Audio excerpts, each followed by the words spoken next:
Hi guys, welcome back to the channel. This is Jane by Design and you're all welcome. Thank you guys for stopping by. I appreciate. Thank you guys so much for all your like and your support. And seriously guys, I do appreciate all of you that have been on my channel. You're watching, you're subscribing, and you're liking. Thank you so much. So on today's video, we'll be learning how to make a beautiful maxi kaftan butterfly dress. It's very simple. You don't need a lot of stitching for this dress. Okay, this is the easiest and simplest dress you could make in less than 10 minutes. It's beginner friendly and it's something you would like and I think you would enjoy. If you watch this video to the end, please give me a like, give me a huge thumbs up, subscribe to my channel if you're not yet subscribed, and thank you guys so much for watching. I'll see you in my next. Now for us to get started, I have my fabric in the width of 2 yards. I have my scissors, my tape, and my chalk. The measurement you'll be needing for this is your length. That's the length of your dress.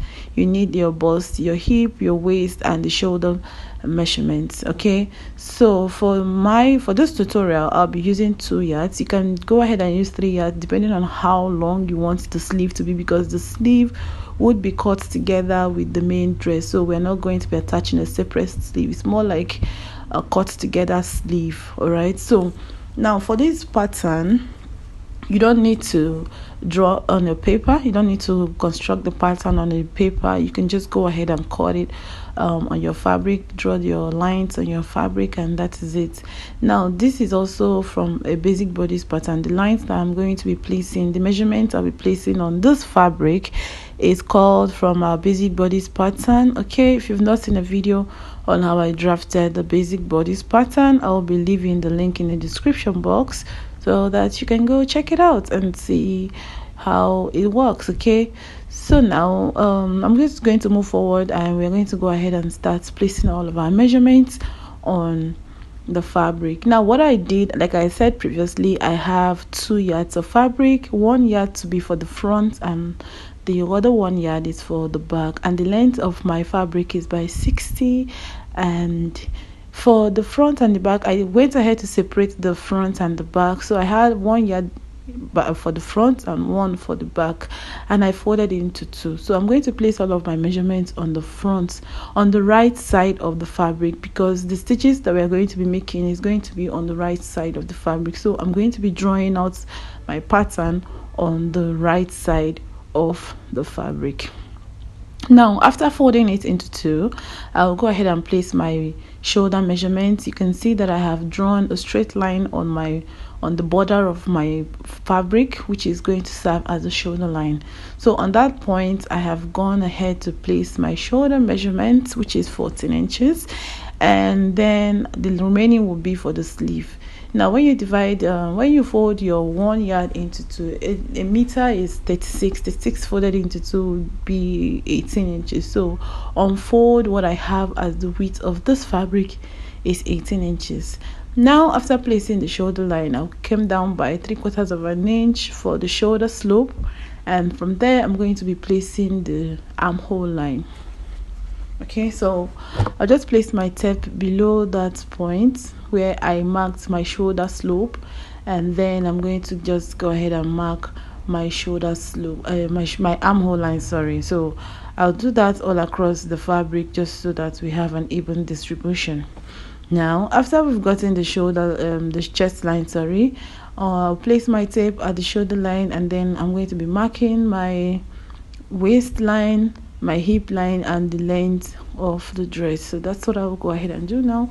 And after I have placed all of these measurements, I'm going to use my ruler to connect the horizontal lines all across the fabric.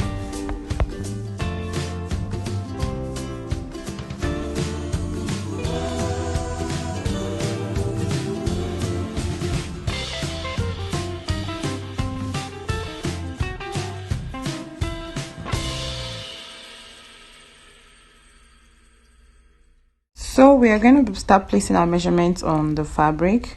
On my chest line, I'm going to place 1/4 of my bust circumference, which is 9 inches. I will be adding extra 1/2 inch to it because it's a free kaftan dress. You don't need it to be too tight, because this dress at the back doesn't have a zipper and you need to get in and out easily. On the waistline, I added 1 inch extra. My waist is 7.5, and I added 1 inch extra to make it 8.5. As well, on the hip line, I had 10 inch as the quarter of my hip circumference, and I added 1 inch extra for ease. All right, so now we're connecting the 3 points together with my pattern master.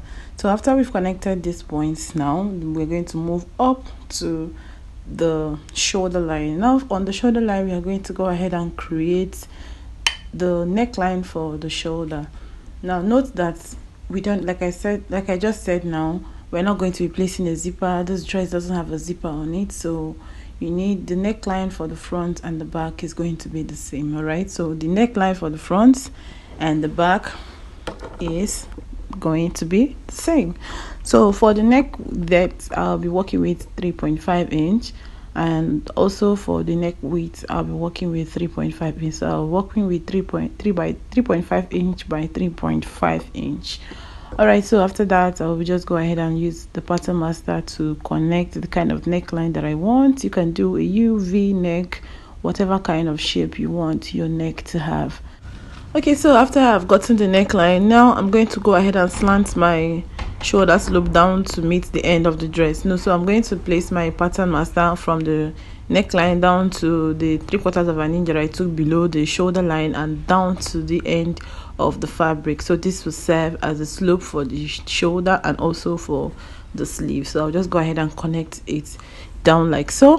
Now on this pattern, you can decide to do a different shape from. I'm going to be showing you how to also do a different shape on this pattern.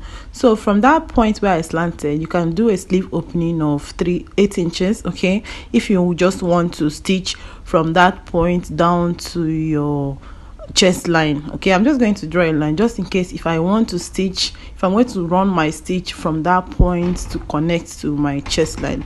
But if you don't want to run a stitch from that point to connect to your chest line, you can ignore this line that I just marked now. Okay, all right, so you can go ahead and ignore this line that I've just marked if you don't want the stitch to run from that point, from that sleeve point to your chest line. But I'll just draw it anyway just in case I change my mind. Okay, so now after we've gotten the sleeve, now we are going to go down to the hemline. So on the hemline of this dress, I'll be placing my hip measurement on the hemline plus 4 inches. So my hip was 11 inches plus 4 extra inch, just so that we can be able to walk freely and also to get in and out of the dress.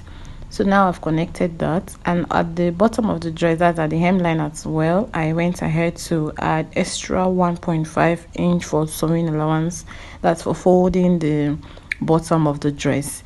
So now after that, I'll be connecting from the bottom of the dress, that's the hemline, to meet up with the hip line. So I'll just go ahead and join all of the lines to connect them together, and this is what our dress looks like. Next, I'm going to be cutting out the neckline of this dress. So I'll cut out the neckline of the dress and also the shoulder line. So for the shoulder line, before cutting out the shoulder line, you need to add extra 1/2 inch to it because we'll be joining the front and the back together. So I've added extra 1/2 inch at the shoulder line to connect that, and then I'm going to go ahead and cut it out.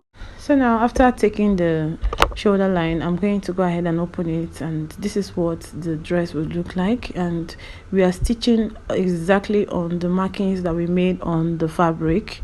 All right, so I'll go ahead and stitch from my chest line down to the hemline. You can stitch from your shoulder, from the sleeve opening that I took down to the hemline, whichever one you prefer. So now I will join the front and the back together, and then I'm going to stitch on the line. So remember that the stitches will run at the front, the right side of the fabric. So this is what we have. I've joined the shoulder, front and back, and I've also run the stitch from the chest line down to the hem of the dress at both sides of this dress. I know you cannot see it, but this is what it will look like after you have stitched up all the sides, and I've also stitched the shoulder line as well. So now to finish off the neckline, we are going to be making use of a bias. So I'll use a bias to turn the neckline of this dress And also I'm going to be using a bias to finish off the sides of the dress from the top to the bottom. Okay, so I've used a bias to finish the front, that's the neckline of the dress, both front and back, and also at the sides, that's the two edges, the two open edges that we have at the sides. I'll also be finishing it off with a bias tape as well. So after that, we're going to go ahead and fold the bottom of this dress. So I folded the bottom of my dress. I'm going to go ahead and hem the bottom. You can see I folded it. I used my pins to hold them down, and I'm going to go and stitch down the bottom and close down the bottom. So after I've concealed the neckline and the edges, that's the side with a bias, this is what we have here, looking very nice and beautiful. So remember, I drew a line to indicate my sleeve opening. I only went ahead to stitch from the chest line down to the hemline, so I ignored the part where I drew that line from the sleeve. So guys, this is what it looks like. This is what the neckline looks like, beautiful, and the sides as well. Okay, so note that the stitches we have on this fabric, it's on the right side of the fabric. Okay, now to give this kind of a little bit of edge, I added a rose applique to it. You can go ahead and add whatever you want to make your dress pop. So I'm going to just go ahead and add this applique to it. This kind of applique has a glue at the wrong side, so what you need to do is just use your pressing iron and just press it down, and it will stay down, and then you can go ahead and reinforce it with some stitches, and that will be the end of it. Okay, thank you guys so much for watching. If you like this video, please give me a huge thumbs up, subscribe to my channel if you're not yet subscribed, and if you watch to the end, please like, comment, and I will see you guys in my next video. Thank you guys so much for watching, and stay blessed and have a nice day.